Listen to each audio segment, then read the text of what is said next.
వీక్షకులందరికీ నమస్కారం. 2025వ సంవత్సరంలో షడ్గ్రహ కూటమి వస్తూ ఉన్నది. అనగా 6 గ్రహాలు ఒక రాశిలో కూడి కొంతకాలం పాటు ఉండబోతూ ఉన్నాయి.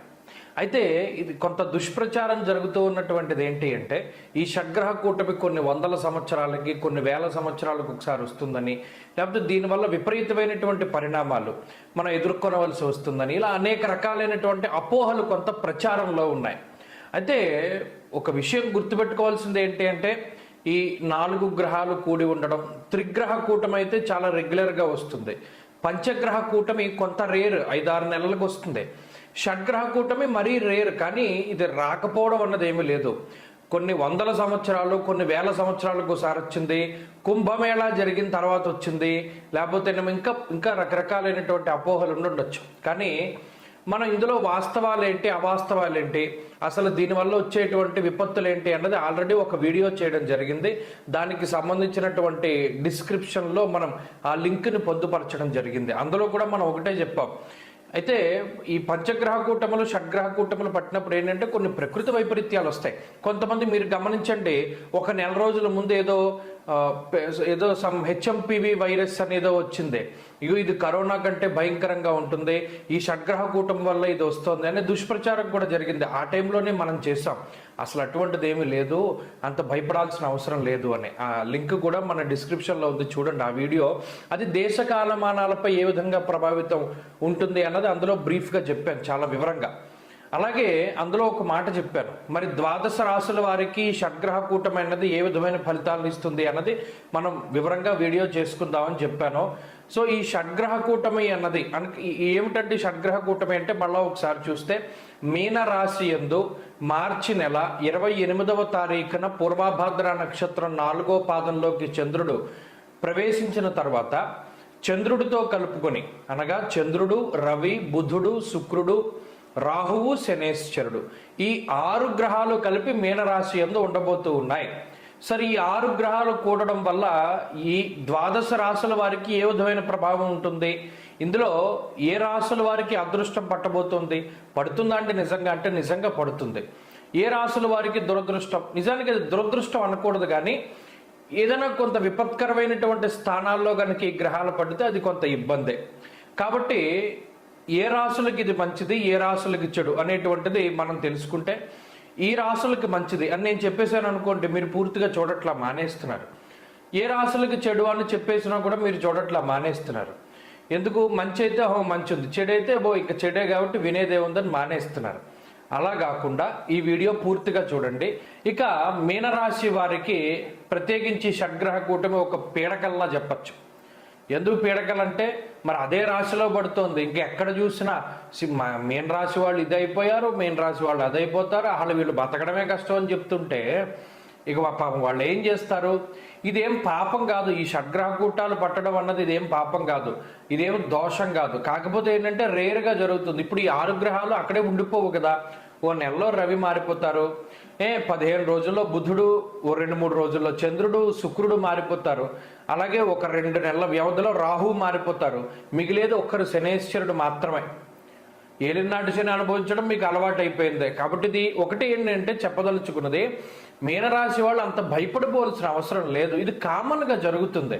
కాకపోతే ఏంటి, ఇప్పుడు చూడండి, మీరు ఏదైనా స్పీడ్గా రోడ్డు మీద వెళుతున్నప్పుడు ఒక స్పీడ్ బ్రేకర్ వచ్చిందనుకోండి, దాన్ని మనం చక్కగా దాటగలిగితే స్లో చేసుకుని, ఆ ఎత్తు ఉంటుంది అనుభవిస్తాం, కానీ తర్వాత మనకు బాగుంటుంది. అబ్బాయి ఇదేం బ్రేకర్లే అని చెప్పి మనం స్పీడ్గా వెళ్ళాం అనుకోండి, ఆ స్పీడ్ బ్రేకర్ తోటే ఎగిరిపోతాం. అలాగే ఇది కూడా, ఈ షష్టగ్రహ కూటాలు అవి పట్టినప్పుడు ఏం చేయాలి అంటే కొంత స్లో అవ్వాలి. స్లో అవ్వడం అంటే ఏంటి?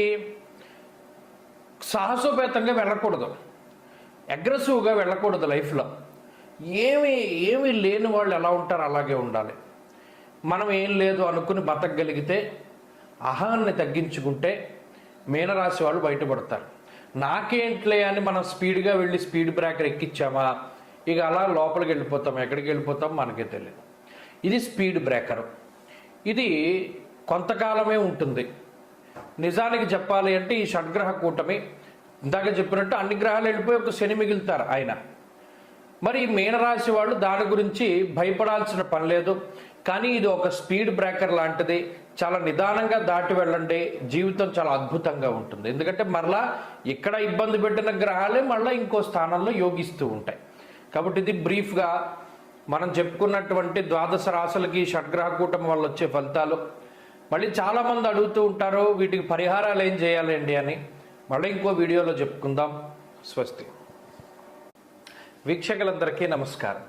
2025వ సంవత్సరంలో షడ్గ్రహ కూటమి వస్తూ ఉన్నది.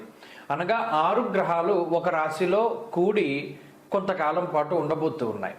అయితే ఇది కొంత దుష్ప్రచారం జరుగుతూ ఉన్నటువంటిది ఏంటి అంటే, ఈ షడ్గ్రహ కూటమి కొన్ని వందల సంవత్సరాలకి, కొన్ని వేల సంవత్సరాలకు ఒకసారి వస్తుందని, లేకపోతే దీనివల్ల విపరీతమైనటువంటి పరిణామాలు మనం ఎదుర్కొనవలసి వస్తుందని, ఇలా అనేక రకాలైనటువంటి అపోహలు కొంత ప్రచారంలో ఉన్నాయి. అయితే ఒక విషయం గుర్తుపెట్టుకోవాల్సింది ఏంటి అంటే, ఈ 4 గ్రహాలు కూడి ఉండడం, త్రిగ్రహ కూటమి అయితే చాలా రెగ్యులర్గా వస్తుంది. పంచగ్రహ కూటమి కొంత రేర్, 5-6 నెలలకు వస్తుంది. షడ్గ్రహ కూటమి మరీ రేర్, కానీ ఇది రాకపోవడం అన్నది ఏమీ లేదు. కొన్ని వందల సంవత్సరాలు, కొన్ని వేల సంవత్సరాలకు ఒకసారి వచ్చింది. కుంభమేళా జరిగిన తర్వాత వచ్చింది. లేకపోతే ఇంకా రకరకాలైనటువంటి అపోహలు ఉండొచ్చు. కానీ మనం ఇందులో వాస్తవాలు ఏంటి, అవాస్తవాలు ఏంటి, అసలు దీనివల్ల వచ్చేటువంటి విపత్తులు ఏంటి అన్నది ఆల్రెడీ ఒక వీడియో చేయడం జరిగింది. దానికి సంబంధించినటువంటి డిస్క్రిప్షన్లో మనం ఆ లింక్ని పొందుపరచడం జరిగింది. అందులో కూడా మనం ఒకటే చెప్పాం.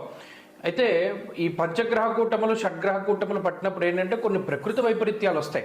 కొంతమంది మీరు గమనించండి, ఒక నెల రోజుల ముందు ఏదో హెచ్ఎంపివి వైరస్ అనేదో వచ్చింది. ఇది కరోనా కంటే భయంకరంగా ఉంటుంది, ఈ షడ్గ్రహ కూటమి వల్ల ఇది వస్తుంది అనే దుష్ప్రచారం కూడా జరిగింది. ఆ టైంలోనే మనం చేసాం, అసలు అటువంటిది ఏమీ లేదు, అంత భయపడాల్సిన అవసరం లేదు అని. ఆ లింక్ కూడా మన డిస్క్రిప్షన్లో ఉంది, చూడండి ఆ వీడియో. అది దేశ కాలమానాలపై ఏ విధంగా ప్రభావితం ఉంటుంది అన్నది అందులో బ్రీఫ్గా చెప్పాను, చాలా వివరంగా. అలాగే అందులో ఒక మాట చెప్పాను, మరి ద్వాదశ రాశుల వారికి షడ్గ్రహ కూటమి అన్నది ఏ విధమైన ఫలితాలను ఇస్తుంది అన్నది మనం వివరంగా వీడియో చేసుకుందామని చెప్పాను. సో ఈ షడ్గ్రహ కూటమి అన్నది ఏమిటంటే, షడ్గ్రహ కూటమి అంటే మళ్ళీ ఒకసారి చూస్తే, మీన రాశి యందు మార్చి నెల 28వ తారీఖున పూర్వభాద్ర నక్షత్రం 4వ పాదంలోకి చంద్రుడు ప్రవేశించిన తర్వాత చంద్రుడితో కలుపుకొని, అనగా చంద్రుడు, రవి, బుధుడు, శుక్రుడు, రాహువు, శనేశ్వరుడు, ఈ 6 గ్రహాలు కలిపి మీనరాశి యందు ఉండబోతూ ఉన్నాయి. సరే, ఈ 6 గ్రహాలు కూడడం వల్ల ఈ ద్వాదశ రాశుల వారికి ఏ విధమైన ప్రభావం ఉంటుంది, ఇందులో ఏ రాశుల వారికి అదృష్టం పట్టబోతుంది, పడుతుందా అంటే నిజంగా పడుతుంది. ఏ రాశుల వారికి దురదృష్టం, నిజానికి అది దురదృష్టం అనకూడదు, కానీ ఏదైనా కొంత విపత్కరమైనటువంటి స్థానాల్లో కనుక ఈ గ్రహాలు పడితే అది కొంత ఇబ్బందే. కాబట్టి ఏ రాశులకి ఇది మంచిది, ఏ రాశులకి చెడు అనేటువంటిది మనం తెలుసుకుంటే, ఈ రాశులకి మంచిది అని నేను చెప్పేశాను అనుకోండి, మీరు పూర్తిగా చూడట్లా మానేస్తున్నారు. ఏ రాశులకి చెడు అని చెప్పేసినా కూడా మీరు చూడట్లా మానేస్తున్నారు. ఎందుకు? మంచి అయితే మంచి ఉంది, చెడైతే ఇక చెడే కాబట్టి వినేదే ఉందని మానేస్తున్నారు. అలా కాకుండా ఈ వీడియో పూర్తిగా చూడండి.